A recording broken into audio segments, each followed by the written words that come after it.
پاکستان میں ان دنوں جس طرح سے دہشت گردانہ حملے ہو رہے ہیں اس کی وجہ سے اب پاکستانی حکومت پر سوال اٹھنے لگے ہیں۔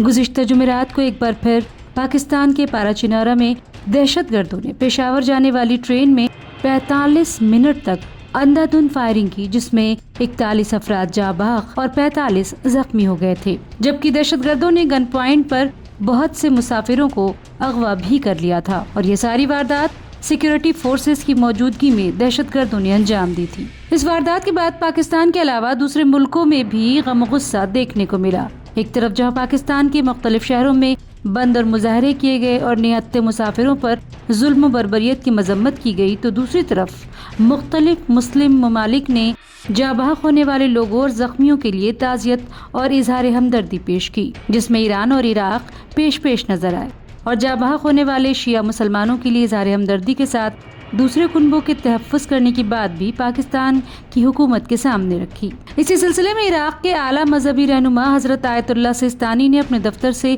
ایک بیان جاری کیا، جس میں حکومت پاکستان کو نصیحت کی گئی ہے۔ آیت اللہ سستانی کے اس پیغام میں جہاں اس دہشت گردانہ حملے کی مذمت کی گئی ہے، وہیں حکومت پاکستان کو نصیحت بھی کی گئی کہ وہ پاکستان میں شیعہ مسلمانوں پر آئے دن ہو رہے حملوں کی روک تھام کے لیے کوئی ٹھوس قدم اٹھائے۔ اس پیغام میں آگے کہا گیا ہے کہ پاکستان کی حکومت دہشت گردوں کو اتنی چھوٹ نہ دے کہ وہ بے گناہ مومنوں کو تشدد اور وحشیانہ حملوں کا نشانہ بنائے۔ اب دیکھنا یہ ہے کہ پاکستان کی حکومت اس پیغام کا احترام کرتے ہوئے کوئی ٹھوس قدم اٹھاتی ہے، یا پھر عراق سے آئے اس پیغام کو بھی عام تعزیتی پیغام سمجھ کر نظر انداز کر دیتی ہے۔